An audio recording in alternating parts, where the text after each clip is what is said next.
Les marchés se sont nettement repris ces dernières séances grâce ou à cause d'un emploi américain qui se dégrade et surtout avec l'espoir d'une nouvelle baisse de taux aux États-Unis par Jérôme Powell, le président de la Réserve fédérale américaine. C'est ce qu'on appelle le fameux Bad News is Good News. Alors est-ce que ceci va permettre de lancer enfin ce rallye haussier de fin d'année? Quelles sont les actions qui pourraient en profiter? Ce sont toutes les questions auxquelles nous allons tenter de répondre ensemble dans cette vidéo.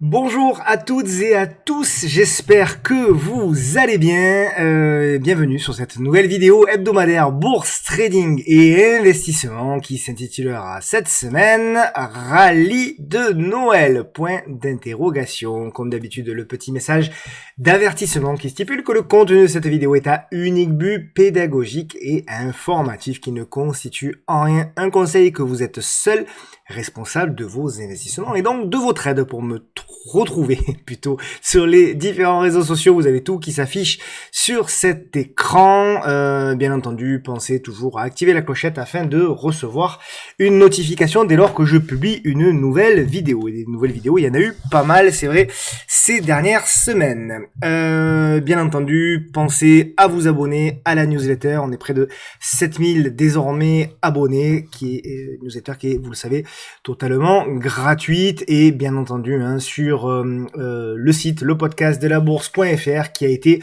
remasterisé. Eh bien, vous avez désormais bien entendu la fameuse formation. Vous êtes désormais plus de 1000 à l'avoir intégrée. Elle est gratuite, bien entendu, formation continue avec tous les sujets liés à l'investissement. Avec des modules, des petits modules qui vont être bien entendu beaucoup enrichis en 2026. On y travaille. Il y a déjà eu parmi vous certains qui m'ont contacté. Merci beaucoup pour filer un coup de main sur ces modules-là. Bien évidemment, vous le savez, c'est ma philosophie. J'ouvre la porte, bien évidemment, à tous les créateurs de contenu qui souhaitent amener leur pierre à l'édifice pour la création de ces contenus qui seront totalement gratuits. Voilà, bien sûr, pour celles et ceux qui veulent aller plus loin, vous avez également sur le site disponible nos programmes historiques, MTT Trading Premium et MTT Découverte. On a fait, vous le savez, la semaine dernière un live qui a été disponible en replay 4 jours, qui a rencontré un succès absolument dingue. Plus de 4000 personnes sont venues nous voir en live. La vidéo en 3 jours a fait, je sais plus, 10 ou 12 000 vues. Enfin, c'était vraiment un truc de fou. Donc voilà, c'est vrai qu'on s'est mouillé dans cette vidéo. C'est vrai qu'on a, voilà, on a donné pas mal de convictions. Donc voilà, ça a été apprécié. Beaucoup nous ont demandé d'en refaire. On en refera bien entendu en 2026. On a prévu également de refaire des lives pour analyser vos actions en direct, parce que évidemment, il y a eu tellement là aussi d'actions demandées en direct qu'on n'a pas pu répondre à tout. Mais on fera un live rien qu'avec Michael spécifique sur l'analyse de vos actions en direct. La semaine prochaine, ce sera la dernière vidéo de l'année me concernant. Après, je vais prendre un petit peu de repos, notamment en famille. Et donc, pour cette dernière, je vais faire l'analyse de 50 actions explosive pour 2027, en tout cas on l'espère, et pour ceci je vais avoir besoin de vous mes chers amis, car les 50 actions je vais les piocher non plus parmi moi ce que je pense, mais parmi ce que vous pensez. Donc je vous interrogerai, vous pourrez déjà mettre en commentaire l'action, une seule action que vous allez suivre particulièrement en 2026, une conviction forte que vous avez en 2026. Je ferai bien entendu également le sondage via les réseaux sociaux, donc vous pourrez répondre. Je veux une seule action et je vais essayer d'en prendre 50 parmi toute la liste que vous allez me donner. Et je vous donnerai mon avis, bien entendu, si moi aussi je pense que, et techniquement et fondamentalement, ça peut avoir du sens de suivre cette action en 2026. Donc on va se régaler pour cette dernière émission de l'année. Je pense qu'elle va être un petit peu longue, 50 actions, ça va pas nous raccourcir la durée, mais enfin, vu que c'est la dernière, on pourra traîner un tout petit peu. Voilà les amis, comme d'habitude, bien entendu, merci du fond du cœur aux partenaires qui permettent de réaliser tout ceci. Tout ce que vous voyez autour, c'est grâce à eux. Moi, vous le savez, je demande pas de participation, il n'y a pas de newsletter payante, il y a pas, voilà, je fais tout ça gratuitement, avec le soutien, bien entendu, des partenaires, Trade Republic, Bitvavo, Urutia Gestion Privée, Pro Real Time, qui est le logiciel que vous voyez au travers de toutes mes vidéos, au coffre, avec qui on a réalisé pas mal de vidéos et d'événements d'ici la fin de l'année. Je ferai des articles aussi avec Au Coffre. Et Investing avec qui on va faire donc d'ailleurs vendredi prochain, parce que vendredi il y aura un programme chargé, il y aura ma vidéo hebdo, plus le soir il y aura une vidéo avec Investing, je vous en parlerai dans la semaine. Donc voilà, vraiment des partenaires vous le savez, de très très grande qualité. Parmi les meilleurs en France et parfois en Europe. Donc vraiment beaucoup de fierté. Merci à eux pour cette belle année 2025. J'espère qu'on pourra évidemment continuer largement en 2026 et propulser voilà tous les projets en cours, notamment la formation gratuite, vers des choses encore meilleures et surtout qui vont vous permettre, je l'espère, aussi vous de monter en compétences. Voilà les amis, donc on passe bien évidemment au programme, le fameux rallye de Noël avec le père Noël Trump, on l'espère en tout cas, et donc on espère qu'il va y avoir voilà ce fameux breakout pour pouvoir, et on le verra d'ailleurs sur le CAC, pour pouvoir lancer enfin ce fameux rallye de Noël. Alors on dit plus, apparemment on n'a plus le droit maintenant de dire rallye de Noël, on dit rallye de fin d'année. C'est la nouvelle mode. Bon, moi je garde Noël, vous m'en voulez pas, mais je préfère quand même garder ce qui me fait encore vibrer malgré mon âge avancé. On parlera bien entendu de l'économie, on fera un rappel sur l'économie. Il y aura la question de la semaine. Tiens, une question intéressante qui m'a été proposée, j'y répondrai. Et puis on passera bien entendu après la partie macro-éco. On passera bien entendu à l'analyse des actions, des indices d'abord, avec le CAC 40 et le CAC Small. Et puis on ira voir bien entendu Airbus qui a fortement consolidé mais qui s'est repris. On ira voir bien entendu le secteur auto dont on parle depuis pas mal de temps sur la chaîne. On s'est fait pas mal fracasser d'ailleurs à en parler. Et puis le rallye a démarré sur le secteur auto avec notamment de belles performances sur Renault, surtout sur Stellantis, sur Forvia, magnifique, Valeo aussi qui se reprend. Après on ira voir ID Logistique, Kering, Société Générale qui a breaké par le haut, Soprasteria, Interparfum, Bisemiconducteur, Carrefour, Vision Group, Carbios qui s'est envolé, c'est une action à suivre, elle s'est littéralement envolée. Sword, Bonduel aussi, c'était une action qu'on suivait de près qui s'est envolée. FH, Groupe LDLC qu'on suit également qui s'est envolé. Verbio, TUI et Volkswagen, bien entendu en Allemagne, secteur aussi automobile, de Richebourg, Pernod Ricard, Rémi Cointreau, Pierre et Vacances, vous savez, une petite chouchou, elle, par contre, qui est en retard.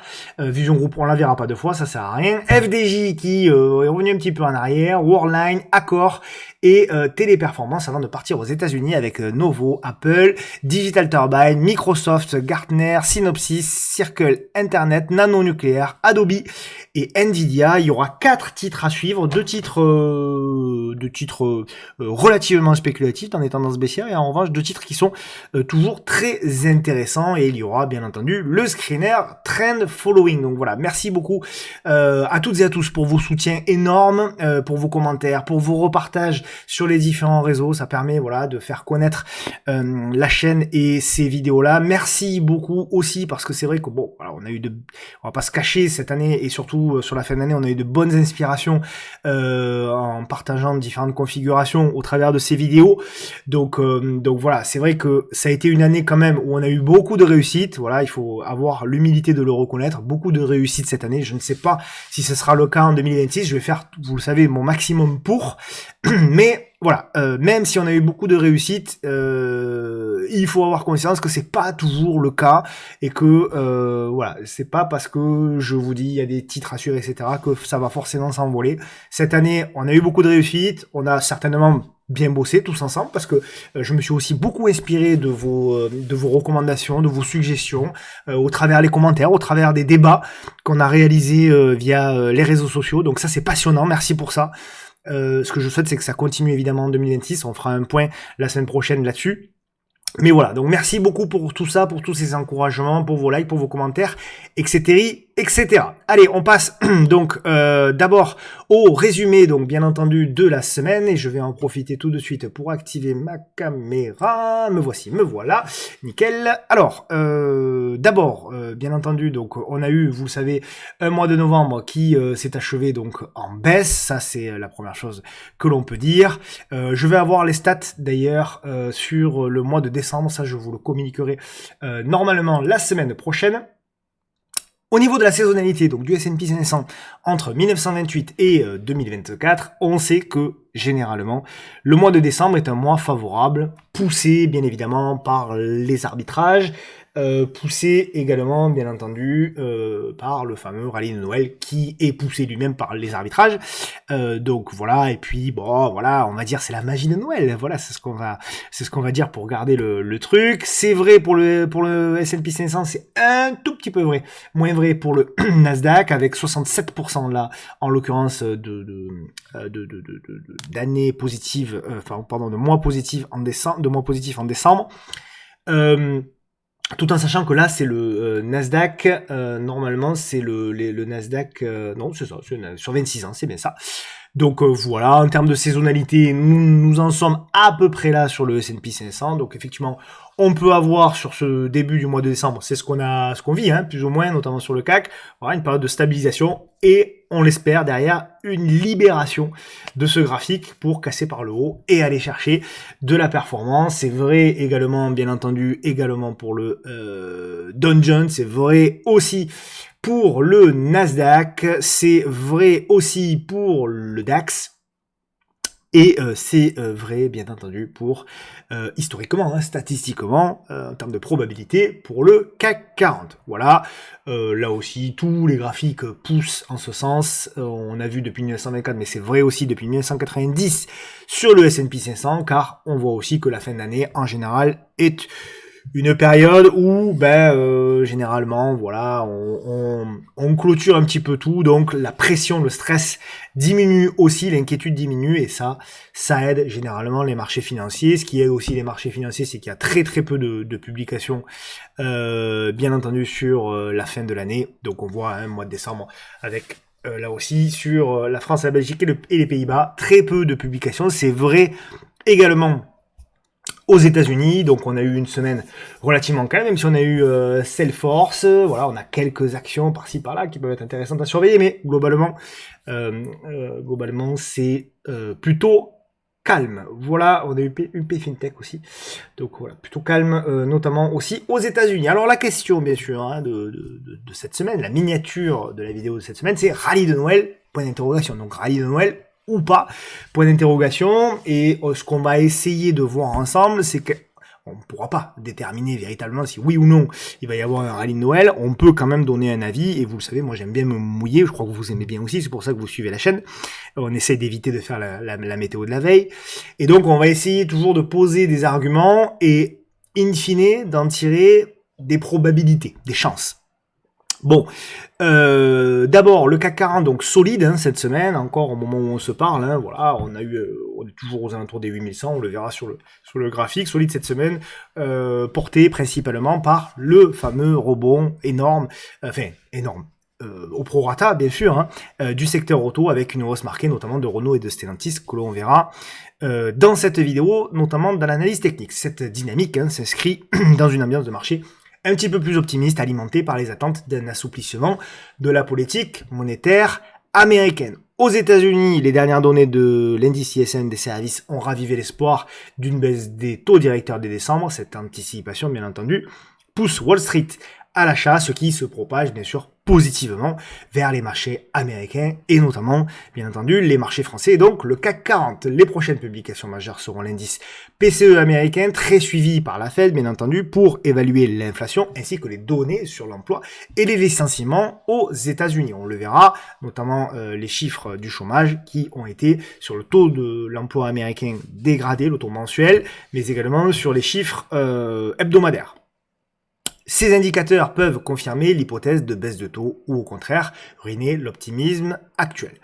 Donc moi, je le disais il y a encore 3-4 semaines, lorsque tout le monde disait, et d'ailleurs les statistiques, vous le savez, les bookmakers disaient que statu quo, d'ici la fin de l'année, il n'y aurait pas de nouvelle baisse de taux, et moi je vous disais que c'était au contraire pas du tout sûr, parce que je pensais, vous le savez, c'est le narratif hein, depuis le début de l'année sur la chaîne, que l'emploi américain allait continuer de se dégrader, que Powell a déjà pris du retard, et je pensais pas qu'il en prendrait davantage. On va voir évidemment ce qu'il va décider au mois de décembre. Évidemment que je suis toujours dans cette hypothèse de travail là, dans ce scénario là, parce que pour moi, ce qui se passe, et commence quand même à devenir assez grave, assez important sur l'emploi américain, et que donc à court terme, effectivement, le fameux bad news is good news, le marché ne voit pas plus loin que le bout de son nez en se disant ok, super, le marché se dégrade, le marché de l'emploi se dégrade, donc Jérôme Powell va baisser les taux, ça va donner de l'air, etc., etc., etc. Très bien, ça c'est le raisonnement court terme qui se justifie, qui a du sens. La problématique que le marché ne voit pas ou ne veut pas voir, c'est que il faudrait pas que cette dégradation soit trop importante, et il ne faudrait pas que cette dégradation plonge l'économie américaine vers ce que tout le monde écarte encore aujourd'hui, une récession. Moi, vous le savez, sur la chaîne, je vous l'ai dit, ce scénario de récession, il est très très très très très loin d'être écarté pour le moment sur, bien entendu, les États-Unis, mais même sur l'ensemble des pays occidentaux. On voit que la croissance ralentit, le taux de chômage augmente, bref. Pour moi, il y a quand même des indicateurs qui commencent à être inquiétants. Court terme, il n'y a pas de souci. C'est le scénario qu'on joue, vous le savez, pour la fin de l'année, même le début de l'année prochaine. Potentiellement encore de la hausse. Mais il faudra faire extrêmement attention sur les indices.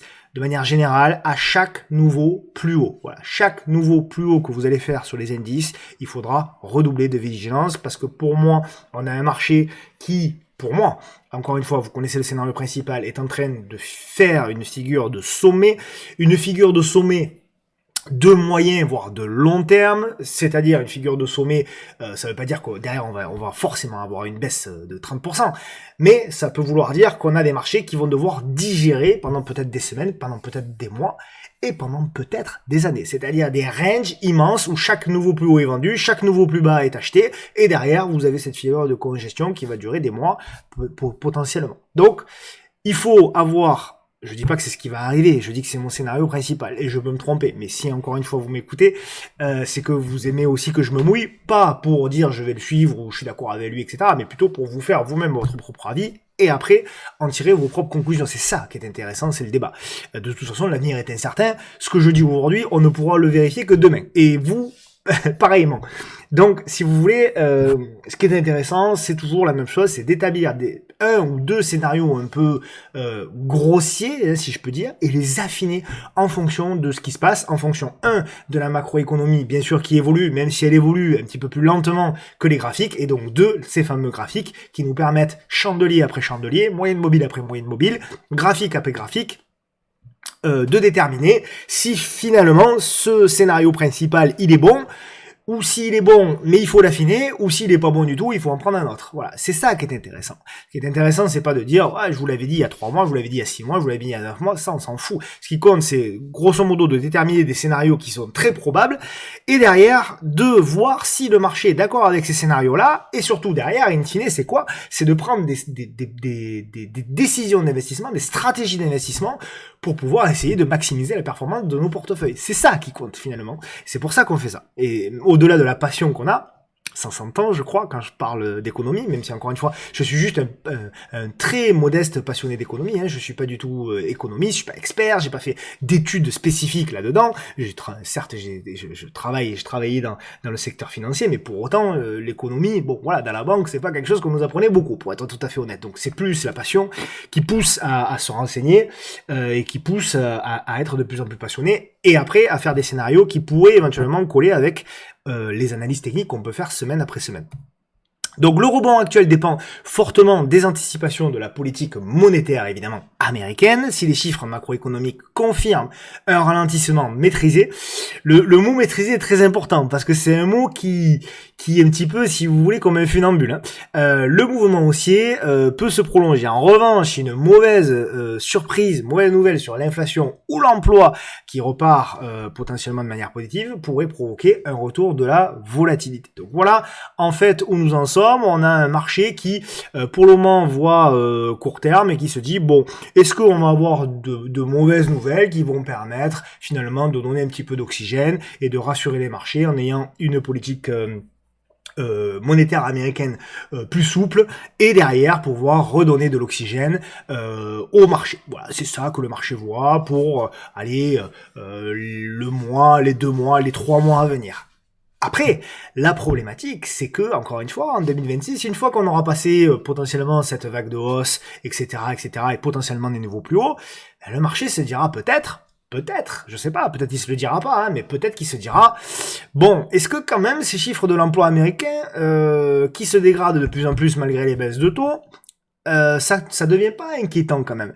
Parce que c'est bien joli de dire que la croissance va repartir avec la baisse des taux, mais si on voit que finalement les effets sont que dans 1 an, dans 2 ans, dans 3 ans, et qu'en attendant on a une vague de chômage immense aux États-Unis, on a un ralentissement de la croissance immense aux États-Unis et dans les pays occidentaux, est-ce que quand même ça va pas poser des problèmes immenses sur les valorisations de certaines entreprises américaines qui certes ont fait une croissance telle qu'on les a très très bien valorisées. Je pense bien entendu aux big tech américaines, mais je pense pas qu'à ça, je pense à beaucoup d'entreprises américaines. Et si elles-mêmes commencent à avoir effectivement des ralentissements de croissance, est-ce que derrière le marché ne va pas aussi ajuster ça, les valorisations? On l'a vu notamment nous en France hein, sur certaines valeurs qui avaient beaucoup de croissance, je pense à LVMH notamment, etc. Ou à d'autres, ou à même par exemple des téléperformances ou voilà des actions comme ça qui c'était des actions qui étaient bien valorisées mais qui quand même avaient une croissance qui allait en face. Et le jour où ces actions-là ont diminué fortement leur croissance, ben, le marché les a sanctionnées et leur a fait perdre 10, 20, 30, 40, 50%, peut-être même plus pour certaines actions. Donc ça aussi, il faut quand même l'avoir dans un coin de notre tête. Le ralentissement économique peut être une bonne nouvelle et le taux de chômage de l'emploi américain qui augmente peut être une bonne nouvelle à court terme pour les marchés, mais peut être à moyen long terme un motif véritablement de revaloriser à la baisse eh bien, les entreprises qui sont cotées en bourse. Voilà globalement ce que je voulais vous dire. Donc c'est là aussi où il faut bien comprendre qu'on peut être haussier à court moyen terme et se dire attention quand même prudence à partir de 2026 et à chaque nouveau plus haut parce que le marché à un moment donné pourra peut-être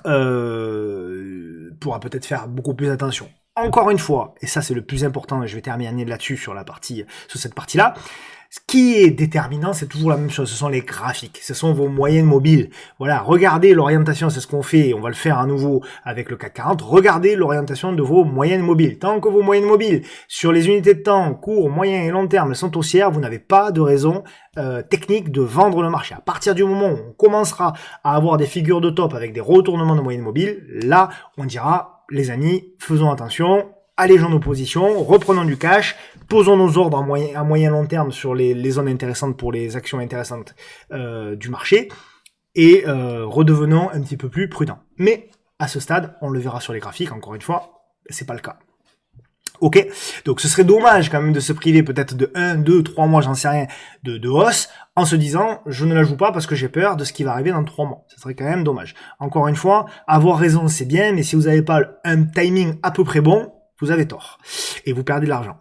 Donc voilà un petit peu. Bon, au niveau des publications, évidemment, je vous l'ai dit, ça va ralentir. Donc nous avons donc Katana qui va publier apparemment lundi, Made in Cell, Fijaka Hero. Voilà, on en a quelques-unes. Pull Up aussi qui va publier normalement la semaine prochaine. Au niveau du calendrier des dividendes, il n'y a rien de spécifique pour la semaine prochaine. Vous le savez, les dividendes, bon, il y en a un petit peu par-ci par-là toute l'année. C'est pour ça qu'on le montre et je sais que vous aimez cette partie-là. Mais globalement, la majorité arrive plutôt au printemps, hein, surtout en France. Donc voilà. Bon, au niveau des statistiques, alors ce qui est très intéressant, hein, c'est que vous le voyez, depuis 2008, des mois positifs sur le S&P 500 consécutifs.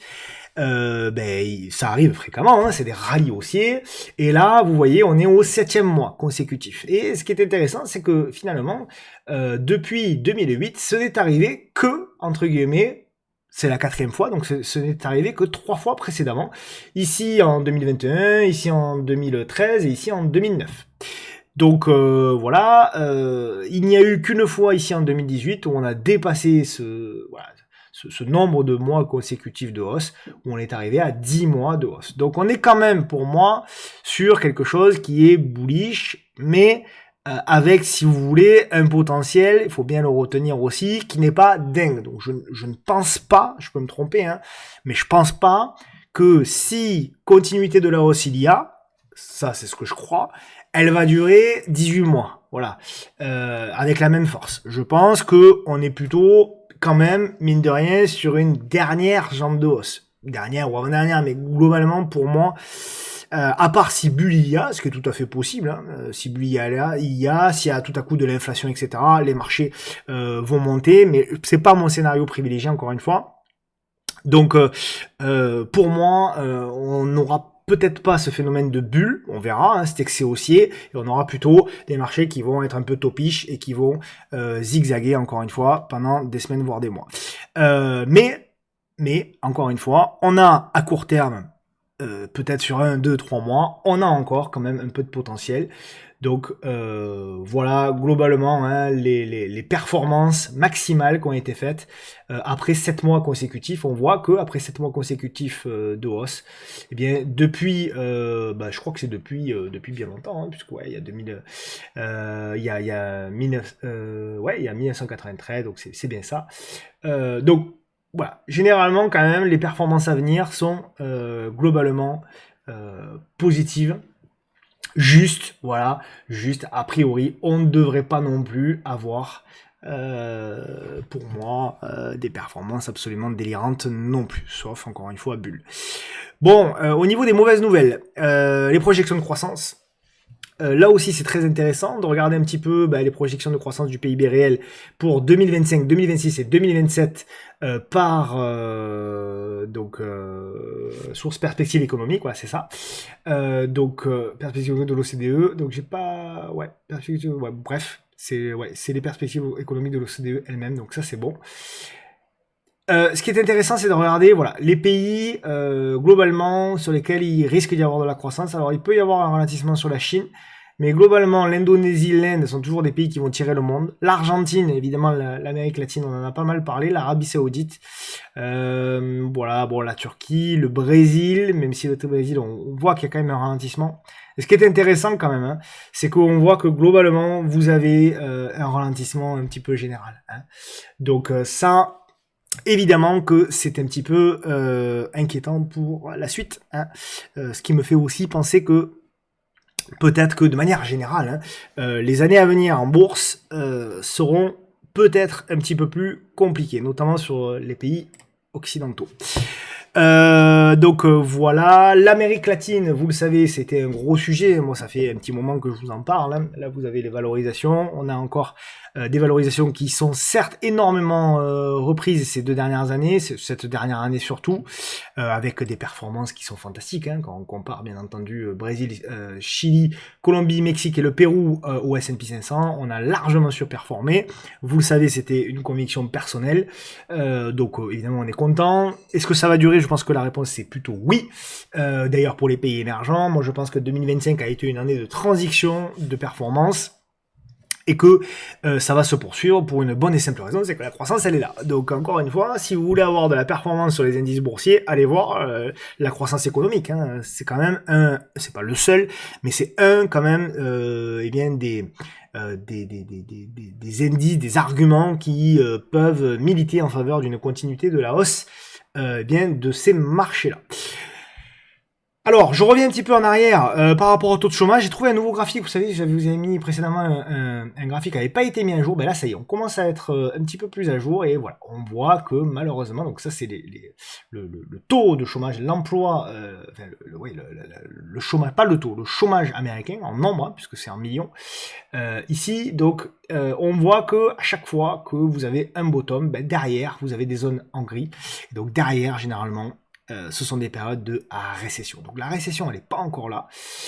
Au moment où on se parle, mais pour moi, je comprends pas comment la plupart des experts économiques, je parle de vrais experts, je parle pas de créateurs de contenu, etc. Je comprends pas pourquoi ils sous-estiment autant cette possibilité de récession. Ils l'écartent aussi vite en fait. C'est alors peut-être que moi aussi, hein, je manque d'indicateurs et peut-être j'ai pas tout regardé, mais pour moi à ce stade, il n'y a rien qui justifie le fait d'écarter. Il n'y a rien qui justifie le fait de dire il va y avoir une récession avec certitude, mais il n'y a rien qui justifie le fait d'écarter ce scénario-là. C'est pour ça que j'ai toujours un petit peu de mal avec ça. On l'a vu notamment là aussi avec la création d'emplois non agricoles. On attendait 5.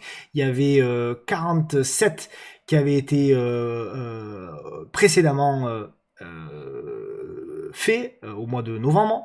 Au mois de octobre, et là on est à moins de 32, donc effectivement, ça aussi c'est pour moi une dégradation. Quand on regarde la création, regardez la création d'emplois non agricoles, quand on regarde sur 5 ans, il n'y a pas besoin d'avoir un bac plus 8 en économie pour voir que ça se dégrade et on est en négatif. Donc ça aussi, pour moi, ce sont des éléments supplémentaires qui, vous le savez aussi, additionnés aux valorisations qui sont quand même, certes pas en bulle, mais qui sont quand même excessives sur globalement le monde entier. Les États-Unis, certes, oui, mais même le monde entier globalement, à part peut-être le Japon un petit peu moins, etc., ou certains autres pays, mais globalement, on a une valorisation de marché action qui est quand même assez élevée. Donc, à un moment donné, voilà, est-ce que le marché va pas revaloriser tout ça avec des gros ranges qui pourraient être, encore une fois, importants? On peut avoir des ranges de moyen terme. Regardez ce qui s'est passé dans les années 70, regardez ce qui s'est passé dans les années 30, etc., etc. Vous avez eu des ranges, notamment dans les années 70, où c'était des ranges de 20-30% entre les plus hauts et les plus bas, et ça a duré pendant plusieurs années. Donc, c'est effectivement quelque chose qui, moi, me semble tout à fait possible ces prochaines années. Et c'est une bonne nouvelle pour vous et pour moi aussi, parce que ça va être pour moi la fenêtre vers le stock picking. Donc là aussi, on va bien rigoler quand toutes celles et ceux qui ont dit que tous les gérants de fonds étaient des gens incompétents parce qu'ils étaient incapables de battre les indices avec le stock picking. Peut-être que ça aussi, ça va changer. Voilà ce que je voulais vous dire. Donc on verra, très curieux de savoir quand même. On va avoir une année 2026 passionnante. De toute façon, chaque année est passionnante parce qu'elle est différente.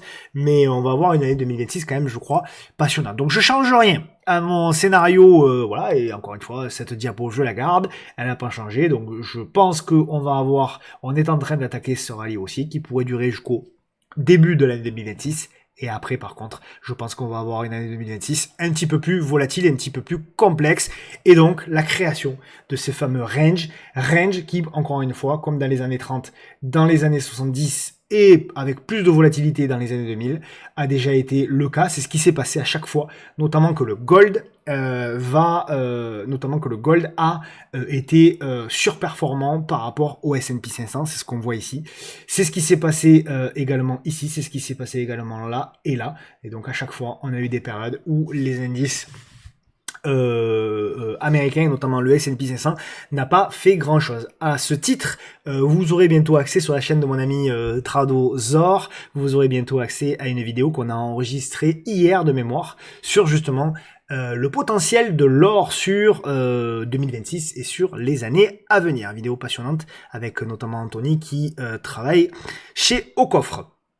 Bon voilà les amis, vous le savez, pour en savoir plus gratuitement, vous avez la table des investisseurs qui est notre newsletter avec, vous le savez, vous l'avez reçu cette semaine, le portefeuille Forteresse. On est très fiers, très fiers, puisque on a eu une performance exceptionnelle.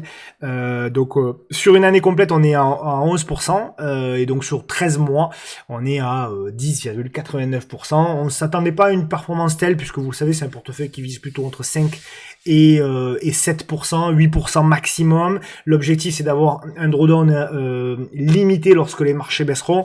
On sera curieux de voir justement quand les marchés baisseront comment va réagir ce portefeuille. Donc pour moi, très satisfait de ça.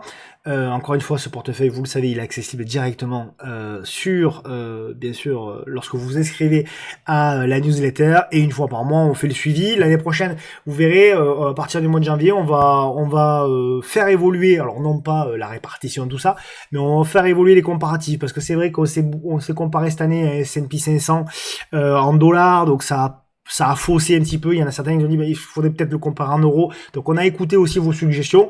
On va faire deux trois modifications. pour l'année prochaine. Mais en tout cas, pour le moment, la répartition ne change pas. On verra s'il y a une classe d'actifs qui augmente trop à un moment donné ou pas. Mais pour le moment, en tout cas, c'est pas du tout le cas. Voilà, je réponds à certaines questions qui m'ont été posées. Donc cette semaine, c'est une semaine exceptionnelle, bien sûr, pour la newsletter, car vous avez la lettre mensuelle aux investisseurs qui est écrite par les institutionnels, et à commencer par mon ami Trado qui vous a préparé une vidéo exclusive sur une stratégie simple et redoutable avec une seule bougie, vidéo exceptionnellissime, masterclass de mon ami Jonathan. Il y aura la partie gestion privée, bien sûr, avec un sujet dont on parle beaucoup, mais en même temps c'est tellement normal dans ce pays, la France, qui taxe à tout va la puissance, l'avantage fiscal du PER. On parlera bien sûr des crypto-monnaies et on reviendra sur la chute, bien sûr, du Bitcoin qui a eu lieu au mois de novembre. D'ailleurs, en parlant de ça, je ferai la semaine prochaine une vidéo sur le Bitcoin et les crypto-monnaies. On parlera bien entendu des matières premières, avec notamment les cadeaux de Noël. Vous verrez, c'est une newsletter, un article très intéressant de Jean-François Faure à ce sujet. Et enfin, on clôturera avec, bien sûr, le cadeau immobilier le plus rentable de cette fin d'année par mes amis de Green Living. Voilà, là, encore une fois, hein, la newsletter, elle est gratuite. Vous avez accès au décryptage économique, à l'accès du portefeuille Forteresse, aux stratégies d'achat, gestion privée, immobilier, pro real time, la lettre mensuelle aux investisseurs. Tout ça pour la somme de 0 €. Avant de démarrer l'analyse, il m'a été posé une question à laquelle je voulais répondre. Très bonne question sur les réseaux qui m'a été adressée de WhatsApp Nico. Question de la semaine. Quelle est selon toi l'erreur la plus fréquente des investisseurs en fin d'année et comment l'éviter? Alors, l'erreur des investisseurs la plus fréquente, en réalité, je vais répondre pour moi les erreurs que j'ai faites par le passé, que je fais un petit peu moins parce que quand on prend une claque, on comprend pas, 2 claques, on comprend pas, 3 claques, on commence à comprendre, et au bout de la 5 ou 6e, on a vraiment compris. Bon, moi, je mets un petit peu de temps à comprendre, mais au bout de presque 20 ans de bourse, j'ai quand même bien compris un certain nombre de choses. Sur les erreurs fréquentes, sur la fin d'année, évidemment, qu'est-ce qui se passe? Qui dit fin d'année dit on veut avoir les chiffres de nos performances, on veut savoir combien on a fait, on veut se comparer au CAC 40, au S&P 500, blablabli, blablabla. Donc, la problématique, c'est que on force. Voilà, on force sur la fin d'année, en général, on essaye toujours, voilà, on a une performance légèrement en dessous du CAC 40, donc, ou du S&P 500, donc, allez, on va augmenter un petit peu les tailles de position pour essayer de... Et c'est la catastrophe, parce qu'on change son mode de fonctionnement, et en général, c'est une véritable catastrophe. Moi, les pires bêtises, je les ai faites notamment là, dans cette période-là. On augmente les positions, il y a un trade qui se passe mal, on réaugmente pour rattraper le trade qui s'est mal passé, etc., etc. Et puis finalement, votre performance, qui était pas trop mal, moins bonne que le S&P 500 ou le CAC 40, elle devient vraiment mauvaise. Et là, vous avez ruiné votre fin d'année, vous avez ruiné vos vacances de fin d'année parce que ça vous rentre dans le cerveau et vous passez un mauvais moment avec vos proches. Bref, ne faites surtout pas ça. Au contraire, je dirais, réduisez la taille de position, mettez-vous tranquillement dans vos chaussons, hein, et profitez de ces moments-là. Parce que pour moi, ça c'était la première erreur. La deuxième erreur principale pour moi de cette période de fin d'année, c'est que on se repose pas en fait. Si vous tradez comme un fou ou comme une folle pendant ces périodes de repos de fin d'année où on est là pour déstresser, pour récupérer, etc., et pour justement préparer l'année 2026 avec de l'énergie, si vous passez cette période-là à trader à fond, derrière, vous risquez non seulement de dégrader votre fin d'année, comme je vous l'ai dit, mais vous risquez aussi de dégrader votre année 2026. Donc, franchement, à éviter. Pour moi, et d'ailleurs, c'est pour ça que la semaine prochaine, je vais faire la dernière vidéo de l'année avec vous, justement pour pas vous inciter non plus à trader de manière supplémentaire. Moi aussi, par la même occasion. Et même avec MTT, il y aura un format vidéo pendant les fêtes, mais il sera très raccourci. Parce que vous avez besoin, nous avons besoin communément de prendre cette période telle qu'elle est, c'est-à-dire une période de fête, une période de repos, une période où on met un petit peu la bourse de côté, on recharge les batteries Et en revanche, en 2026, on arrive pied au plancher avec plein de motivation, plein aussi de réflexion sur ce qu'on a fait par le passé pour essayer de mieux faire à l'avenir. Et donc, l'avenir, c'est 2026. Voilà. Donc, on a encore 10-15 jours pour profiter et pour continuer de trader. Mais après, sincèrement, moi, le conseil que je peux vous donner, mettez-vous un pas sur le côté, profitez de vous, profitez de vos proches. Faites un petit peu de sport si vous le pouvez, aérez-vous, allez marcher, voilà, passez du temps en famille, c'est vraiment primordial, non seulement bien sûr pour sa vie personnelle, évidemment, mais même si on se base sur l'investissement, je pense que c'est favorable également à l'investissement. Voilà les amis, donc pour cette question de la semaine, on n'avait pas fait la question de la semaine depuis un petit moment, mais ça prend tellement de temps que c'est vrai que les vidéos sont longues, donc on peut pas malheureusement tout faire. Allez les amis, donc on passe si vous le voulez bien, pardon, à l'analyse bien sûr du CAC 40. Alors l'analyse du CAC 40, ben les amis, je vais toujours pas vous surprendre, mais l'analyse du CAC 40 n'a pas changé d'un iota pour moi. Alors je sais que je fais pas du voilà, je fais pas des effets d'annonce, on va dire. Donc pour moi, le CAC 40, il est toujours au même endroit, c'est-à-dire que pour moi, lorsqu'on fait l'analyse, c'est toujours la même chose. On est au-dessus de la moyenne mobile à 10 mois, donc on a la tendance de fond qui est haussière. On est au-dessus de la moyenne mobile à 10 semaines, donc on a la tendance de moyen terme qui est haussière, et on est également au-dessus de la moyenne mobile à 10 jours, donc on a la tendance de court terme qui est également haussière. Regardez le point d'appui ici de la moyenne mobile à 10 jours, fantastique. Voilà, regardez les points d'appui de la moyenne mobile à 10 jours, voilà pourquoi je l'utilise tout le temps. Regardez, et là on est en train d'ailleurs de tenter de breaker. Franchement, il n'y a rien à dire, c'est très positif. Voilà. Je sais que ça fait des semaines, voire des mois que certains shortent le CAC 40, mais il n'y a pas de signal clair de retournement à la baisse. Donc pour le moment, on continue à acheter le CAC 40, tant que pour moi, évidemment, on est au-dessus de ce support oblique là en vert. Il n'y a pas grand chose à dire. Le CAC Small, bah lui, un petit peu plus en reprise également. Voilà, on disait le double appui, invalidation sous les 15 090, bah on n'y est jamais allé. Et pour le moment, c'est une reprise. L'objectif, vous le savez, c'est de faire la congestion et de repartir vers le haut. C'est exactement ce qu'on avait vu ensemble. Il y a zéro surprise en réalité, il y a zéro surprise, et l'objectif pour moi c'est de retourner sur le CAC Small vers ce niveau là. Alors ça peut consolider un petit peu à plat avant de faire le rallye, mais pour moi c'est véritablement l'objectif principal. Donc franchement sur les indices, statu quo, rien à dire, et on reste évidemment toujours hyper positif, et il n'y a pas de raison du tout de shorter ce marché là. Allez, on passe donc aux actions. Alors, juste, je vous montre bien sûr le small. Voilà, le small, pour moi, on peut encore aller chercher une petite vague de hausse. Bon, le graphique a pas beaucoup changé en réalité. Bon, Airbus, pas grand-chose à dire. Il y a eu la correction, en effet.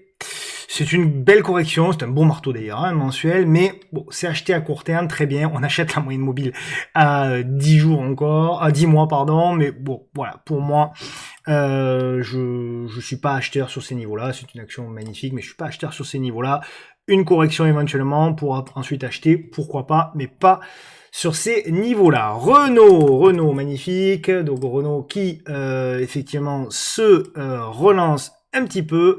Donc on n'a pas retourné encore la tendance, n'exagérons rien, mais en tout cas c'est vraiment pas mal. Donc l'objectif pour moi de Renault, donc l'achat se faisait, la première achat pour le long terme se faisait aux alentours des 31, les autres niveaux ils sont indiqués ici, et après l'objectif c'est d'abord de repasser bien entendu au-dessus de la moyenne à 10 mois. Donc voilà, je vous avais proposé un achat ici. Alors je sais plus si c'est vous, le salon, peu importe. En tout cas, pour moi, c'est plutôt positif, mais on est en retard par rapport à notamment un Stellantis qui elle un petit peu plus d'avance alors qu'elle était vraiment à la rue. Mais voilà, pour moi on a le setup du faux breakout. Alors c'est pas tout à fait le faux breakout puisqu'on est sous la moyenne mobile à 200 jours, mais on l'a quand même avec la fausse cassure, la congestion, et derrière on retente. Maintenant, qu'est-ce qui va faire qu'on peut déclencher éventuellement, pour ceux qui n'en ont pas, un achat sur Renault? C'est ça qu'il va falloir regarder semaine prochaine. Si on arrive à congestionner et on tente le signal d'achat au-dessus de la congestion. Ça peut être vraiment hyper intéressant. Stellantis, donc Stellantis, il n'y a pas grand chose à dire hein, sur Stellantis, donc c'est toujours très haussier. Non, sur le long terme, ça reste baissier. Mais voilà, on revient sur la moyenne mobile ici à 200 mois. Et voilà, on avait ce point d'appui là, le support oblique, donc on a fait la congestion qui a été quand même compliqué. Hein. Ça a été quand même compliqué d'en sortir. On le voit ici, on a cassé, on est venu faire le pullback, on est reparti, on est revenu en arrière, on est reparti, on est revenu en arrière. Et finalement, on a cassé par le haut. Ce qui était intéressant, c'était cette congestion ici à exploiter pour du swing.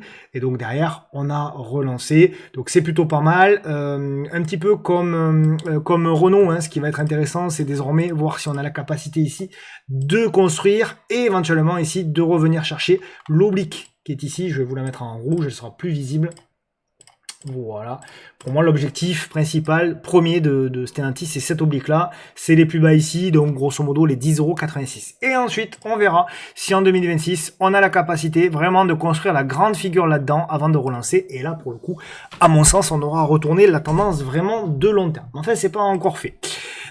Sur Forvia, je vous avais dit que c'était pour moi quelque chose qui pouvait surperformer. Et donc, en effet, ça y est, donc on la suit hein, depuis un petit moment. Là aussi, voilà, il y a beaucoup d'actions qu'on suit, que vous connaissez.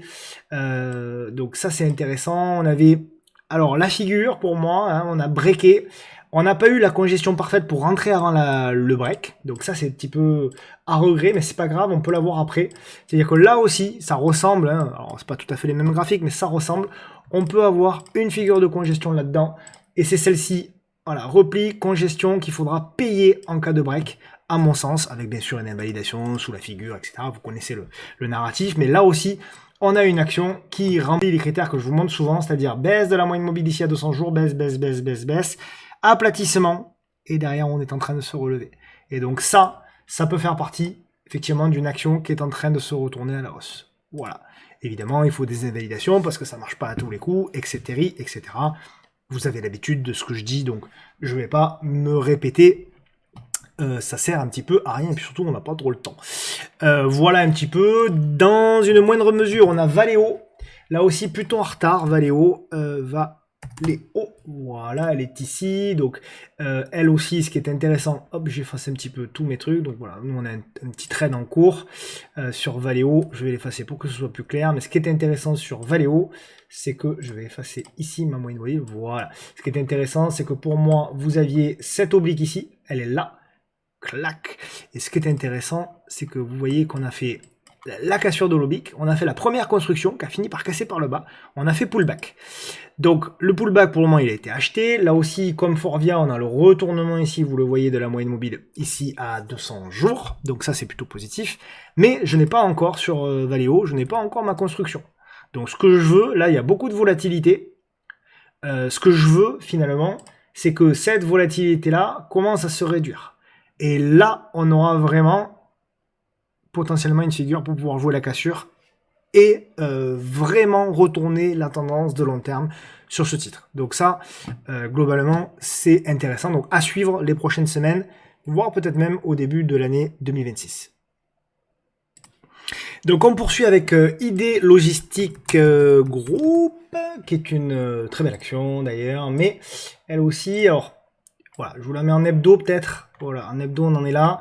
Donc bon, très belle tendance haussière, il n'y a rien à dire. C'est le genre d'action qu'il faut tenter d'acheter sur repli. Mais pour moi, voilà, on est un petit peu là-dedans. Donc oui, Stexa, il y a eu effectivement un repli de 20%. Donc on pourrait se dire que potentiellement c'est une opportunité. Je serais gourmand quand même, c'est-à-dire que j'attendrai minimum un retour peut-être dans cette zone-là, 320, 330. Pour un premier achat et garder du cash éventuellement pour un retour sur le support oblique qui pour moi là par contre serait vraiment une potentielle belle opportunité. Donc on verra si on y va, si on n'y va pas, si on y va plus tard, mais à ce stade pour moi je serai globalement un petit peu sur le côté pour de l'investissement. Kering, je la surveille de très près car vous le savez, on l'a surveillé il y a 15 jours, on attendait la congestion de figure, il y a. Donc ça c'est intéressant parce que pour moi, ça c'est eh bien une figure qui pourrait ressembler à une figure de continuation. Ce qui pourrait d'ailleurs être une bonne nouvelle pour le CAC 40. Donc voilà, maintenant elle peut congestionner un petit peu plus longtemps, etc. Mais c'est vraiment intéressant. Il y a une très très belle congestion sur Kering, donc ça se suit de près. Les plus agressifs tenteront un achat au-dessus des 301, voire des 303. Et éventuellement renfort en cas de congestion par là, ça peut être aussi une solution. L'objectif c'est de revenir pour moi à proximité du top récent, c'est-à-dire au-dessus des 340 €. Ok?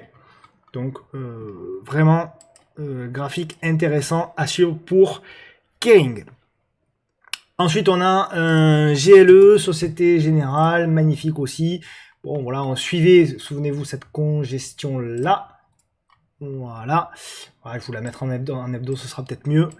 Voilà, la congestion parfaite aussi. Là aussi, on break, vraiment très très intéressant. Il n'y a pas grand chose à dire, hein. C'est solide, hein. Franchement c'est solide, hein. Société Générale. Et je suis le premier surpris. Objectif, ben, l'objectif, il y en a un là sur les 66,5 et puis il y en a un autre là sur les 73. Hein. Donc là quand même, c'est difficile d'être vendeur sur Société Générale. Donc ça c'est vraiment pas mal. Éventuellement, donc en plus on a eu les petites congestions ici exploitables. Donc voilà, j'ai pas grand chose à dire. Pour moi là, alors pas l'achat de long terme, hein, mais pour jouer du momentum, hein, toute congestion intermédiaire peut être achetée pour jouer la continuité du mouvement haussier. Soprasteria, je suis de très très près le dossier. Ce qui m'intéresse beaucoup sur ce dossier-là, voilà, c'est qu'on s'approche petit à petit, donc on est quand même plus ou moins dans la zone de long terme. Pour le long terme, j'attendrai encore, je serai encore gourmand, une petite jambe supplémentaire, donc sous les 120. Après, à court terme, on a tenté un petit achat sur MTT parce que voilà, moi je trouvais que la congestion n'était pas affreuse. Donc voilà, on a proposé un achat ici, là, dans l'inside bar, au-dessus de la résistance, pardon. On a breaké, donc là, évidemment, on peut éventuellement remonter à break-even, enfin, bon, peu importe, après chacun gère comme il veut.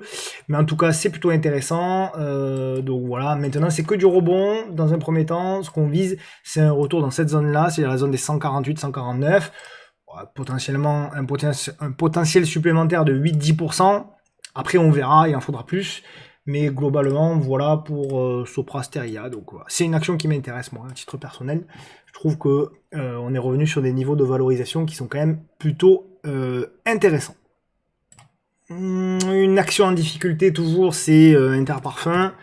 Change pas trop mon avis, je vais vous la montrer qu'en mensuel. Voilà, oui, on a fait appui, en effet, hein, sur la moyenne mobile à 200 mois.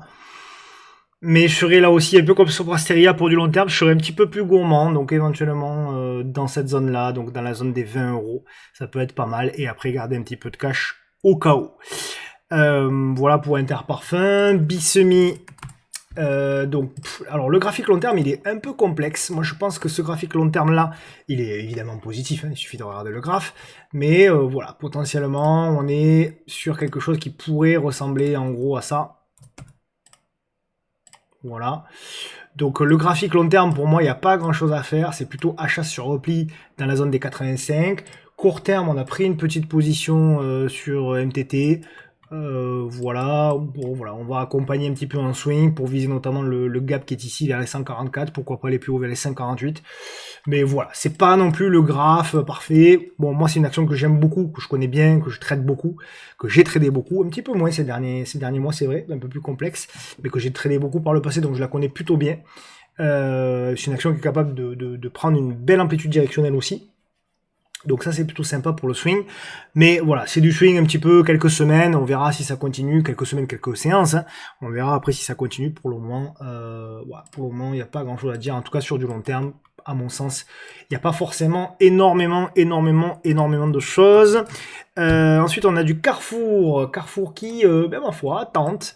Là aussi, hein, ça fait partie des actions qu'il faut suivre ces prochaines semaines, ces prochains mois. Donc c'est plutôt pas mal. Je crois que vous avez proposé un achat. Voilà, on a proposé un achat au-dessus ici je sais plus, peu importe, des 13 € et des bananes. Bon voilà, après ça zigzag, pour moi on n'a pas retourné encore tout à fait la tendance, etc. Il faudra une congestion, une plus belle congestion que ça, pour pouvoir éventuellement espérer sur Carrefour. Voilà. Pour le moment on n'a pas le pattern parfait, idéal, que j'espère et que j'espérais. Voilà, donc il faut encore patienter. Mais c'est une action quand même à garder dans le coin de l'œil, même si c'est toujours une tendance baissière. Regardez la moyenne mobile, elle s'est pas encore redressée, mais elle tente doucement. Donc ça peut être une action aussi à suivre éventuellement ces prochaines semaines, ces prochains mois, pourquoi pas même voilà en 2026. Hein. Donc voilà ce que je voulais vous dire. Ensuite on a quoi? On a également Vusion. Vusion, j'ai toujours la même analyse, Vusion, j'attends toujours le repli, voilà, on n'est plus très loin, hein. On n'est plus très loin, j'attends toujours le repli dans cette zone-là, une action de qualité aussi, mais j'attends toujours le repli dans cette zone-là, voilà, on était là-haut, vous avez dit, voilà, j'attends ici un rebond et ensuite, voilà, bon, on n'a même pas eu le rebond. Par contre, ce qui est intéressant, c'est qu'on a quand même une petite formation ici de figure, donc il va falloir observer si on a la capacité de venir congestionner là et éventuellement de repartir. Donc voilà éventuellement ce qu'on va suivre sur Vusion. Mais pour le moment, il n'y a rien. Carbios, elle nous a rempli de bonheur. C'était une action à suivre. En plus, on l'a eu tôt, hein, on l'a eu très tôt. Celle-ci, on en avait parlé dans cette congestion-là. La cassure, la congestion est là derrière. Pouf. Donc c'est magnifique. Hein. Donc c'est une action qu'on a proposée à l'achat sur MTT. Jusqu'à plus de 60% de gain. Donc magnifique, là, on a tout le setup. Là, si vous voulez, voilà, ça, c'est quelque chose qu'on pourrait mettre dans les livres de bourse, que personne ne met dans les livres de bourse, mais qu'on pourrait mettre dans les livres de bourse, on a tout. C'est-à-dire que vous avez donc la baisse ici de la moyenne mobile ici à 200 jours. Vous avez ensuite le retournement de cette moyenne mobile à 200 jours. Et vous avez la figure intermédiaire, la cassure, la grande figure, la cassure, la petite figure, la congestion immense, et derrière, le breakout. Voilà, vous avez tout. Vous avez typiquement le genre de pattern qui est malheureusement extrêmement rare sur les marchés, mais lorsqu'on la trouve, cette pattern-là, généralement, ou ce pattern-là, lorsqu'on le trouve, généralement, c'est vrai que ça peut donner des gains quand même vraiment extra, parce que là, vous avez un stop on avait mis un stop, nous, à 9%, ce qui peut paraître élevé, mais pour Carbios, aussi volatile que c'est, ça l'est pas. Et derrière, vous allez chercher quasiment 60%, quoi. Donc, ça veut dire que vous avez un ratio de 1 pour 6, 7, 8, quoi. Donc, c'est quand même vraiment magnifique. Voilà, bon, là, pour le coup, voilà, c'est quelque chose qu'on avait proposé, donc on va pas revenir en arrière. Là, il n'y a plus grand-chose à faire, si ce n'est, à nouveau, attendre la mise en place d'une congestion. Donc, voilà, globalement, ce qu'on va potentiellement attendre. Sur Sword, Sword, elle est pour moi dans justement une figure intermédiaire. Pour moi, Sword, elle s'est quand même débarrassée de cette oblique-là. Donc ça, je le prends en compte comme note positive. Et pour moi, Sword, elle est en train de construire une figure de long terme qui va être certainement, je l'espère, relativement long. Donc l'idée, là aussi, c'est peut-être de faire quelque chose comme ça et éventuellement de casser par le haut. Voilà. Donc ceux qui aiment acheter sur repli, on tente des achats à proximité du support oblique. Ceux qui aiment acheter sur congestion, c'est plutôt par là qu'il faut acheter. Voilà. Après, chacun son profil, chacun ses méthodes, il n'y a pas de bonne ou de mauvaise méthode. En réalité, c'est comme le bon ou le mauvais chasseur. Mais là, pour le coup, il n'y a pas de bonne ou mauvaise méthode. C'est la méthode qui vous convient, en fait, hein, qui compte. C'est pour ça que j'essaie toujours de vous exposer plusieurs méthodes différentes, qui nous a régalé aussi. Bon, voilà, on a eu beaucoup de réussite. Hein, voilà, encore une fois, je le redis parce que après, on a tendance à me surestimer. Je ne fais que de l'analyse. On l'a fait ensemble. Ponduel, magnifique, on est revenu là, on a fait la congestion qu'on attendait, la cassure, le pullback, et derrière on relance, donc c'est magnifique, c'est une hausse de pratiquement 20%, alors c'est un peu mou, hein, Ponduel, mais voilà, c'est magnifique. Là aussi, le setup, vous l'avez vu, on l'a vu tous ensemble, la baisse de la moyenne mobile ici, tac, tac, tac, tac, tac, tac, le redressement, derrière la première congestion, on prend la congestion, on met le stop en dessous, et on va chercher de la performance. Voilà, du classique, rien à dire, du classique, donc effectivement, c'était vraiment parfait. Maintenant, là aussi, voilà. Alors, il y a une petite congestion intermédiaire qui est en train de se mettre en place. Là, ça peut être intéressant d'ailleurs de jouer également la cassure. Eiffage, je suis moyennement acheteur, pour pas dire même pas du tout. Pour moi, Eiffage, donc voilà. Vous avez dit, voilà, ici, on aura le rebond, mais pour moi, l'opportunité, elle sera sur gros repli du support oblique. C'est pas demain la veille, en tout cas, j'espère pas. Donc on peut avoir là aussi une formation de figure, on peut même faire derrière un nouveau plus haut, hein, c'est pas un souci, mais pour moi j'attends quand même derrière un repli important pour pouvoir acheter. ok. Donc voilà pour FH, donc pas acheteur de long terme et pas acheteur de court terme. Pourquoi? Parce que c'est une action qui a une faible amplitude directionnelle. Donc en gros, quand elle fait des décalages, vous n'avez pas des décalages importants en termes de pourcentage. Donc c'est pas forcément une action que je trade beaucoup. Groupe LDLC, là encore, hein, une action qui nous a rempli de joie sur cette fin d'année, avec, voilà, on l'a suivi depuis longtemps, on l'a suivi depuis le retournement ici de la moyenne mobile, depuis cette première congestion-là, et depuis, elle a enchaîné les congestions. À chaque fois, on en avait parlé, on avait dit la cassure ici, la cassure ici, la cassure ici, et à chaque fois, ça a pris, et derrière, ben voilà, vous avez un gain de 70%, c'est fabuleux, fabuleux. Donc voilà vraiment le type de setup, le type de pattern, les amis, sur lesquels il faut se concentrer. Il n'y a pas besoin de 50 000 indicateurs, vous le voyez. Il y a une moyenne mobile à 200 jours, c'est tout. Et après, c'est le prix, la volatilité du prix et éventuellement les volumes. Voilà, c'est ça qui est important en bourse et en trading, c'est bien comprendre la psychologie des foules. Et la psychologie des foules, elle est clairement interprétée ici par des moyennes mobiles et des graphiques. Voilà, toujours penser à ça. C'est le principal. On repart en Allemagne. On avait parlé de Verbio. On m'a demandé le suivi de Verbio. Alors, c'était pas moi qui l'avais déniché, celle-ci. C'était un lecteur qui l'avait déniché dans la congestion ici. Et à l'époque, on avait dit, ben, on proposait un plan à l'achat au-dessus des 13,72 et des 13,92. Pareil, voilà, super congestion, retournement de la moyenne mobile, regardez, retournement de la moyenne mobile, première congestion, à vrai dire la première elle était vraiment là, mais la deuxième congestion elle était là, donc c'est celle qu'on avait vue lors de la présentation du titre, et derrière, voilà, magnifique, on a quand même un gain de jusqu'à 40%, voilà, c'est des choses quand même qui vous permettent d'avoir une performance exceptionnelle, même si de temps en temps vous faites sortir, même si, allez, une fois sur deux, même 2 fois sur 3 vous faites sortir, ben, vous avez une perte de 9 ou 10%, et derrière, quand vous gagnez, vous avez un gain de 40%. Donc, si vous voulez, l'espérance de gain, elle est vraiment en votre faveur. Il faut vraiment se concentrer sur ce genre de choses, les amis. Vraiment, j'insiste. TUI. TUI, pareil, c'est une action qu'on m'avait proposée, qui est intéressante, puisqu'effectivement, bon, on avait cassé cet oblique-là. Et là, on est dans la construction. Alors, ce qui me gêne un tout petit peu sur le premier point qui est plutôt négatif sur TUI, c'est que quand même, c'est un petit peu un mouvement correct, c'est un petit peu correctif, ça. Ça, c'est un petit peu correctif, je trouve. Donc, faut faire attention. Voilà, c'est plutôt un canal, vous voyez. Donc, éventuellement, sur TUI, plutôt chercher des congestions sur le bas de canal pour acheter le haut, et après, on verra si ça casse. Mais ça, c'est plutôt un mouvement correctif. Donc, il faut faire quand même gaffe. Il faut vraiment attendre peut-être que ça se retourne, parce que c'est un mouvement de continuation, normalement, qui a plus de chances de casser par le bas. Ça ne veut pas dire qu'elle va casser par le bas, ça veut dire qu'elle a plus de chances statistiquement de casser par le bas.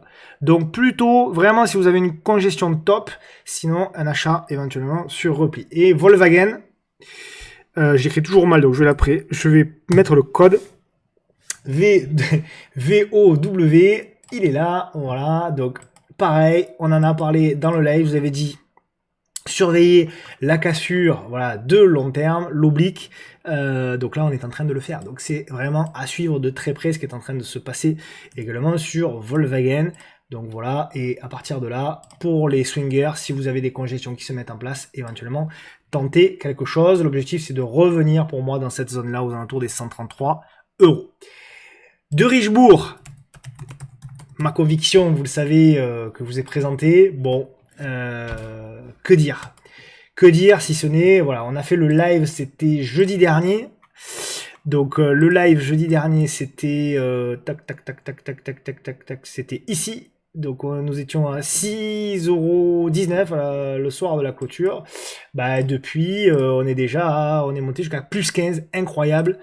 Bon, bon, alors certains disent c'est parce que tu en as parlé, non, hein, et je vous rassure, là aujourd'hui il y a 4 millions d'euros échangés, hein, 5 millions d'euros à la mi-séance d'échanger sur de Richebourg, c'est pas ma vidéo qui a fait quoi que ce soit, faut arrêter quand même de dire des bêtises.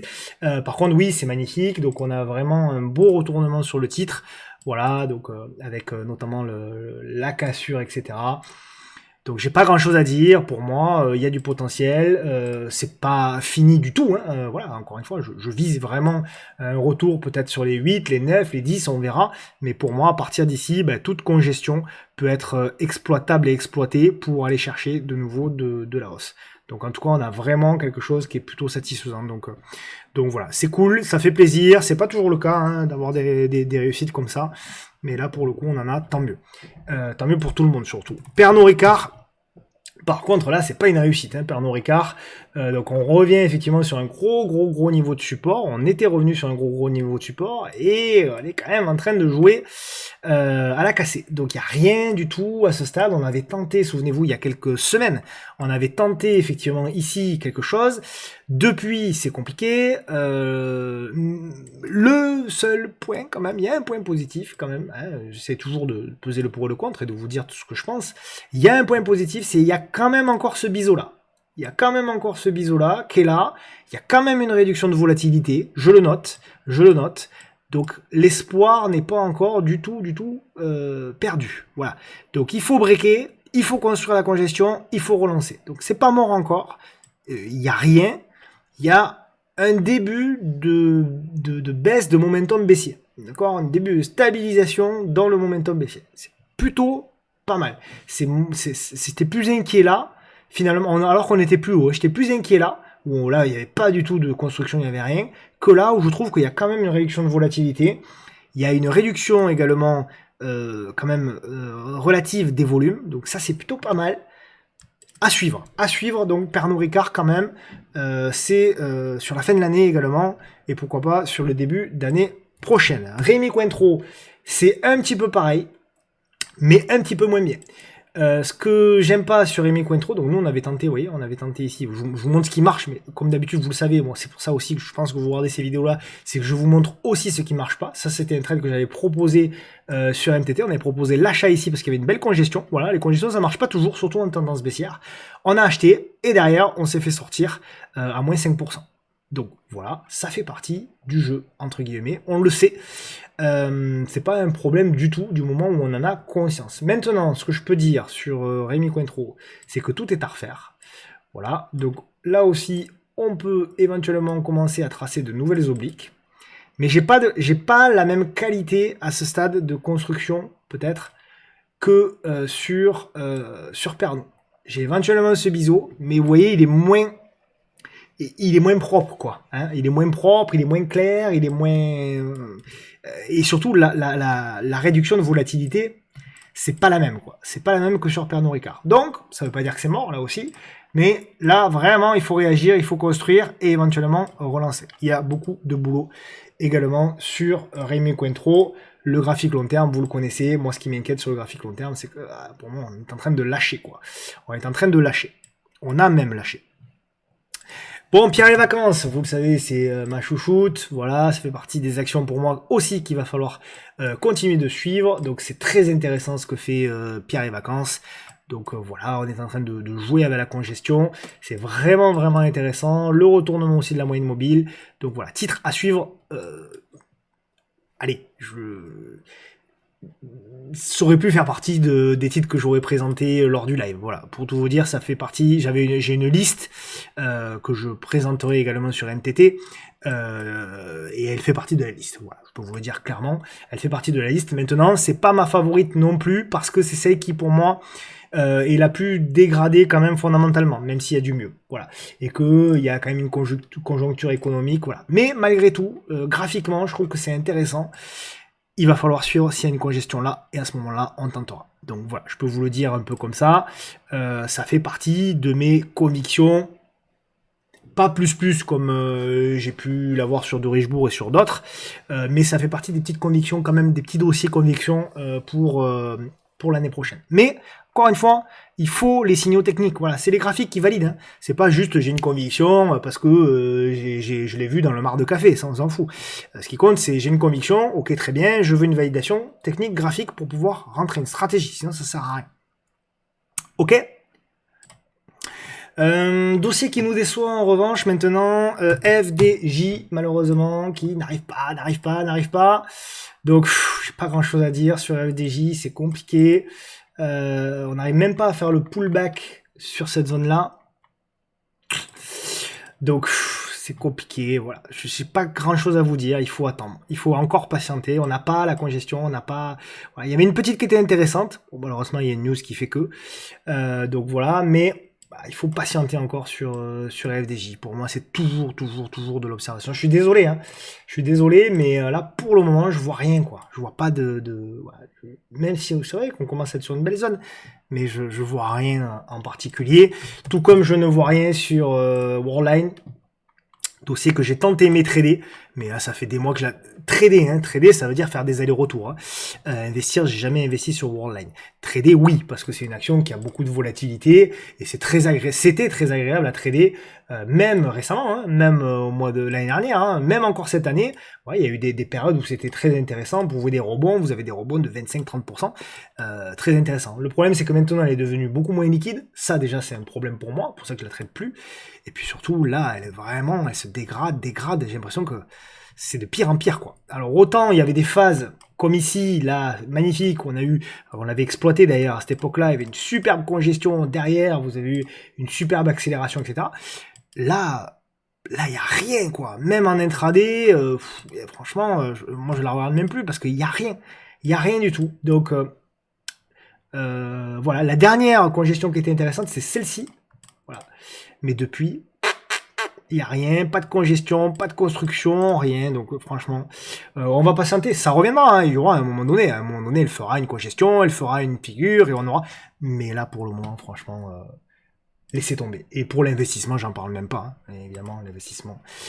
Pour le moment, laissez tomber. Ou alors, vraiment, voilà, une poussière pour jouer, mais franchement, c'est compliqué. Accor, j'aime beaucoup ce dossier. Mais voilà, c'est un dossier, voilà, on était à l'achat sur repli ici. Mais là, on est plutôt en haut de range. Donc, je pense qu'elle peut aller plus haut. Hein. Je pense qu'elle peut retrouver les sommets, les 50.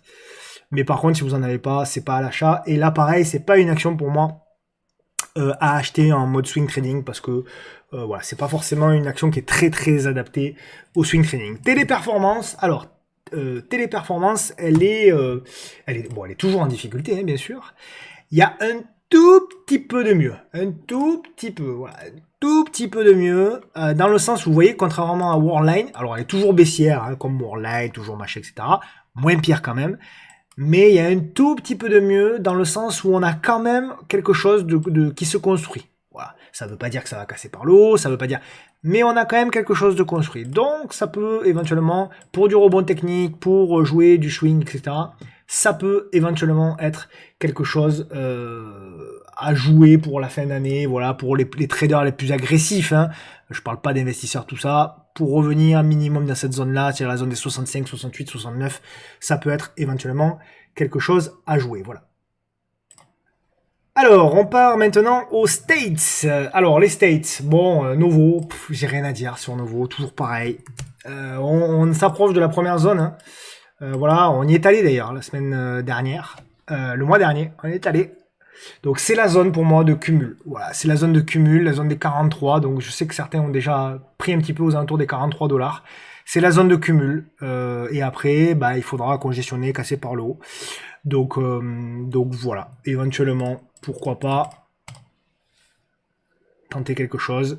Les zones de cumul, elles sont là. Donc 42, 43, 25 et 15.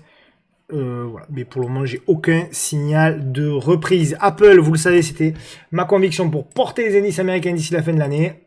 Je vous avais dit quoi? Vous avez dit on reviendra sur le haut de canal très certainement. On est revenu. Il faut faire attention maintenant. On peut consolider à plat. On peut consolider à plat, mais le potentiel haussier, pour moi, il est limité. On peut encore gratter un petit peu de la hausse, mais pour moi, il faut s'attendre à un moment donné à une attaque baissière. Donc on peut gratter encore début 2026, mais derrière, il faudra s'attendre à minima à une correction, sinon une consolidation. Digital Turbine, ça fait partie des actions, vous le savez, que j'aime bien, que je surveille, parce que ça fait partie des actions là aussi qui sont en potentiel retournement. Voilà, action américaine à suivre pour l'année 2026. Je vous la montre en hebdo, ça suffit. On l'avait vu en journalier, mais vraiment, c'est pas mal. Hein. C'est pas mal du tout ce que fait Digital Turbine. Donc voilà, à suivre de très près cette action pour notamment... Hop, vous avez même un beau support là, regardez. beau support là. Donc vraiment à suivre de très très près. D'ailleurs on peut même mettre bon, c'est volatile. Hein. C'est volatile. Donc l'objectif c'est de revenir déjà aux alentours des 7 $ et après aux alentours des 8 $. Ensuite on a Microsoft. Alors je vous avais dit que c'était pour moi pas une opportunité d'achat Microsoft. Voilà, on avait parlé minimum d'un range et en réalité on a même corrigé. On fait le pullback. Attention sur Microsoft, attention. On pourrait avoir de mauvaises surprises, d'accord? Donc je parle pas d'un crash tout de suite, mais pour moi, Microsoft à moyen terme peut baisser de 20% supplémentaire, d'accord? Donc opportunité en revanche, si on revient à proximité de ce support oblique là. Donc on va la suivre de toute manière, mais là, pour moi, à part pour du trading, il n'y a pas forcément grand chose à faire. Gartner. Alors c'est intéressant, on me l'a proposé. Il y a 2 niveaux effectivement d'investissement sur ce titre. Nous sommes sur le premier, même si c'est un double appui, il faut faire attention. Donc gardez bien du cash pour la deuxième zone qui sera la zone de support oblique. Donc première zone on y est, 225, deuxième zone sous les 135 $. Ensuite vous avez du Synopsys qui est ici. Alors il y a du positif et du négatif. Le positif c'est qu'effectivement on a très très bien réagi sur cette zone ici. Donc ça, super. Voilà, on voit que pour le moment, tout ça c'est acheté. Le truc négatif, c'est qu'on revient un petit peu faire le pullback sur, ici, le support oblique. Donc voilà. Donc, un petit peu attention à ça. J'ai pas de setup pour rentrer en mode swing. Si éventuellement vous avez une congestion à exploiter, sur ces niveaux-là, pourquoi pas la tenter. Voilà. Et après, qu'est-ce que vous allez viser? Vous avez ici une zone de gap. Voilà, éventuellement. Donc vous visez l'entrée de gap et vous visez éventuellement la clôture de ce gap-là. Après, sur du long terme, ça reste une action très haussière. Hein, donc il n'y a pas grand-chose à dire. Hein. Donc il faut privilégier, vous le savez, les actions qui sont en tendance haussière de long terme. Circle Internet, donc là c'est une action qu'on m'a proposée, donc ce qui est intéressant c'est qu'on est revenu sur les plus bas, voilà, bon on l'avait déjà apparemment analysé, donc là il y a une tentative de cassure, il y a eu un super setup ici, vous voyez, là aussi ça, voilà, ça montre que ça marche pas toujours, vous aviez pour moi potentiellement un trade à tenter ou au-dessus des 153 ou au-dessus des 157, et derrière le stop il est déclenché sous le pattern. Et d'ailleurs, vous êtes content parce que derrière, il y a une belle correction. On revient sur les plus bas. C'est du trading. Il y avait avant-avant-hier ici un bel inside bar, donc belle réduction de volatilité. J'imagine qu'il y avait moins de volume. C'est pas forcément vrai. C'est pas forcément vrai. Donc là, pour le coup, c'était pas forcément le setup parfait. Mais voilà, il faut suivre. Ouais, il faut suivre. Ça peut être, si vous avez une réduction de volatilité. Alors, c'est de la contre-tendance, hein, c'est toujours en tendance baissière. Mais ouais, ça peut se tenter éventuellement sur cassure. Ensuite, on m'a proposé aussi du nano-nucléaire énergie. Donc ça, c'est plutôt pas mal. J'imagine qu'il doit y avoir un support oblique, il est là, il est hyper propre. Ah, c'est vraiment pas mal, hein. C'est vraiment pas mal. Ici, on a eu la congestion. Hier, on fait le signal. C'est pas mal du tout, hein. C'est une tendance haussière. Donc, objectif, revenir sur les 43, les 48 ou les 59. Donc, pour moi, là, j'ai rien à dire. C'est plutôt positif. On regagne la moyenne mobile à 200 jours. C'est vraiment canon. Donc voilà, là c'est pareil, c'est une action qui a été introduite assez récemment en mensuel, c'est pas forcément pertinent de la montrer. Adobe, moi c'est une action que j'aime beaucoup, je trouve qu'on est sur un niveau intéressant, les deux niveaux ils sont là, donc le premier niveau 332, nous y sommes, et le deuxième niveau 228, on n'y est pas encore. Ce qui est intéressant sur Adobe, c'est que pour moi, on est quand même potentiellement en train de dessiner une structure une fin de structure, c'est-à-dire éventuellement une structure de retournement, voilà, mais pour ça il faut faire ce qui est le plus dur, c'est-à-dire la casser par le haut, construire et relancer, mais c'est plutôt pas mal. Donc effectivement Adobe à suivre de près également sur cette fin d'année, la fin d'année enfin sur cette fin d'année et le début d'année 2026. Nvidia, ça fait longtemps qu'on l'a pas abordé parce que pour moi, il s'est rien passé. Donc voilà, pour moi, je suis toujours pas acheteur sur Nvidia. Vous le savez, on avait acheté sur le bas du mois d'avril. On a vendu au mois de juillet, c'est-à-dire par là, on est au même niveau. Donc pour moi, Nvidia, ça fait 6 mois qu'elle n'a rien fait, donc zéro regret. Donc il n'y a pas véritablement de retournement à la baisse, hein, clairement, hein, sur Nvidia. Mais ça ressemble, cette structure-là, ressemble quand même plus ou moins à une structure quand même de retournement, quoi. Voilà. Donc je serais pas surpris qu'on ait derrière à terme aussi une nouvelle attaque baissière. Voilà. Et donc si on l'a, à nouveau on tentera d'acheter le support oblique, le bas de canal, tout simplement. Voilà, comme on a fait exactement, on le disait, on disait exactement la même chose au mois de novembre 2024, tout le monde disait ça peut plus baisser. Quand ça a baissé, on disait qu'on avait acheté là, tout le monde a dit c'est mort pour Nvidia, elle repartira jamais, elle est repartie, et là à nouveau tout le monde dit elle peut plus baisser. Donc à nouveau, on répète ce qu'on a répété, on attendra le bas de canal pour potentiellement acheter. 4 titres à suivre, j'en ai 2 un peu spéculatifs, alors je vais vous surprendre. Ah là là, je vais vous surprendre. Capital B, donc titre à suivre, Capital B. Alors c'est très spéculatif, hein, les amis. Hein. C'est pas là, on est vraiment sur du spécu. Mais voilà, ce que je surveille, c'est ça. Je dis je surveille, mais je pense même pas que je prendrai le trade sur Capital B. Mais voilà, je sais qu'elle est suivie, donc comme d'habitude, voilà. Éventuellement, il y aura quelque chose à tenter pour les plus agressifs au-dessus des 97 et des 98 centimes et au-dessus des 1,03€, on invalidera sous les 71, voire sous le pattern. Objectif, revenir sur les 1,25 et surtout revenir à l'entrée de gap 1,55 et la fermeture 1,74. Autre graphique qui est en tendance baissière, c'est BPOST, c'est à Bruxelles. Ce que j'aime beaucoup sur BPOST, c'est que là aussi, alors tendance très baissière, hein, voilà. Ce que j'aime beaucoup, c'est que là aussi, on commence à retourner la moyenne mobile. Donc ça, c'est intéressant. C'est pas à acheter maintenant, c'est vraiment à suivre dans les prochaines semaines, voire même peut-être les prochains mois, parce que voilà, on est peut-être sur le début, alors je sais pas trop comment on peut le tracer, mais voilà, il va falloir construire, revenir, construire, etc. Et après on aura peut-être quelque chose. Donc BPOST également à suivre. Il va falloir aussi repasser au-dessus de cette zone de support là. Donc voilà, mais si on y parvient, ça peut être intéressant à exploiter. Et après, j'ai 2 titres qui sont très intéressants, fondamentalement et techniquement. Morel, vous le savez, on l'a suivi depuis un petit moment. Je vous avais dit qu'il fallait surveiller cette zone-là. Donc on a fait la cassure, le pullback, hyper belle congestion. Certains l'ont vu, d'ailleurs, ils m'ont envoyé un message. Bravo à ceux qui l'ont joué, je l'ai pas joué, moi, à titre perso. Derrière, ça a breaké. Donc voilà, intéressante également à suivre si à nouveau on a des choses à exploiter pour revenir. Donc clôturer le gap ici à 5,37 et éventuellement retrouver les 5,48. On verra si plus c'est affinité. Et après, avant de passer au screener trend following, on a du AMG également, que j'aime beaucoup, qui est un graphique qui s'est retourné, qui est en train de... Bon, voilà, c'est un titre que j'aime énormément, donc on est venu faire de l'appui ici, on est venu breaker, on fait le pullback, ça ressemble un peu à du Kering dans une certaine mesure, le graphique, hein, je parle. Zone de résistance ici, zone de résistance ici, zone de support, pullback.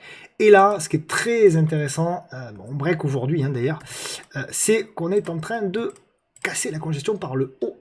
Donc ça, c'est plutôt intéressant. Objectif, revenir dans la zone des 30 et éventuellement les plus hauts à 33, 33 et demi. Voilà grosso modo. Et maintenant pour le screener trend following. Donc screener qui, je vous le rappelle, est disponible dans le nouvel espace membre, l'espace de formation gratuite sur le site du podcast de la bourse.fr. Voilà un petit peu les différentes actions sur lesquelles vous pouvez, d'ailleurs il y a Kering, sur lesquelles vous pouvez tenter éventuellement, si ça vous intéresse, de trouver des points d'achat. Parce que je vous rappelle que c'est pas une liste à acheter, c'est une liste de titres qui sont dans des tendances haussières, de fonds, et sur lesquels il faut essayer d'aller chercher des petites congestions et mettre en place des petites stratégies d'achat qui peuvent être intéressantes. Voilà les amis, j'essaierai de vous faire la semaine prochaine la vidéo sur les cryptos, plus il y aura 2 vidéos aussi le vendredi, donc une vidéo le midi, donc la vidéo hebdo, le soir le webinaire avec investing, bref, vous allez être gâtés pour la semaine prochaine et après on prendra un petit peu de repos. Et comme je vous l'ai dit en début de vidéo, on en profitera pour se reposer, prendre soin de soi et prendre soin, bien évidemment, c'est le plus important, de ses proches. Merci mille fois pour votre soutien exceptionnelissime ces dernières semaines. Merci mille fois pour vos encouragements, pour voilà, pour un peu tout. C'était vraiment, je crois jusqu'ici une très belle année. Donc, on va essayer de la finir en beauté pour la dernière semaine. Je vous embrasse bien fort, bon week-end et on se retrouve la semaine prochaine avec ce programme très chargé. Je compte sur vous. À plus, ciao.